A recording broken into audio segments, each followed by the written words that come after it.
Velykų istorija. Jėzus pasiaukojimas. Čia yra Jėzus, kuris yra Dievo sūnus ir pasaulio gelbėtojas.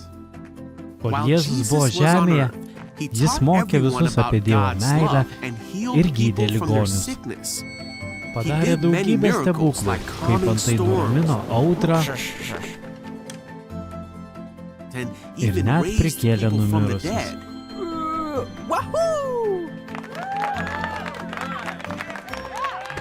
Žydų aukštiesiems seniūnams ir mokytojams nepatiko tai, ką darė Jėzus, ar tai, jog tvirtino esąs Dievo sūnus.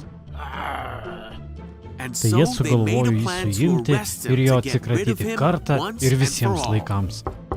Judas, vienas iš Jėzus mokinių, sutiko išduoti Jėzų. Užeik. Išduoti aukštiesiems kunigams už šiek tiek pinigų. Jėzus buvo sode ir meldėsi. Judas parodė kareiviams, kuris iš žmonių buvo Jėzus. Jėzus suėmė ir nuvedė pas krašto valdytojus, kad jie nuspręstų, ką su juo daryti. Jėzų atvedė pas vyriausiąjį kunigą ir jo paklausė, ar jis yra Mesijas, žydų gelbėtojas. Klausė jo, ar jis tvirtina esąs Dievo sūnus. Sakau, kad esu.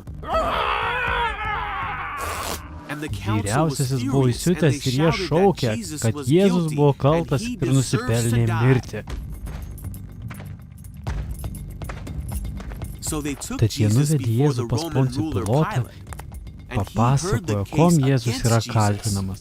Pilotas nemanė, kad Jėzus padarė kažką neteisingo. Jis laikė Jėzų nekaltu.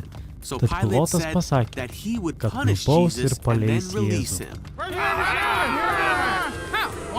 Bet minia rėkė vis garsiau ir garsiau.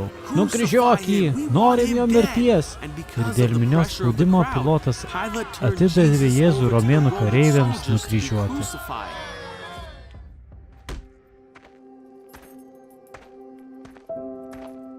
Jėzus buvo sužeistas ir apspjaudytas. Jie atėmė jo drabužius. Buvo padaryta karūna iš erškėčių ir uždėta jam ant galvos. Jis buvo sumuštas taip stipriai, kad pats vos galėjo pastovėti ant kojų. Ir tuomet buvo priverstas nešti savo kryžių taip toliau aukštyn į kalną, kad jam prireikė pagalbos, nes pats nebepajėgė. Kai Jėzus pasiekė vietą, kur turėjo būti nukryžiuotas, vadinama kaukolė, kareiviai prikalė jį prie kryžiaus ir laukė, kol jis numirs. Kol Jėzus kabojo ant kryžiaus, daugybė žmonių jam šaukė, jei tu tikrai Dievo sūnus, lipk nuo kryžiaus. Bet Jėzus žinojo, jog jis turi mirti, kad atleistų žmonėms jų nuodėmes. Vidurdienį tamsa apgaubė visą žemę. Po 3 valandų Jėzus įkvėpė paskutinį kartą ir numirė.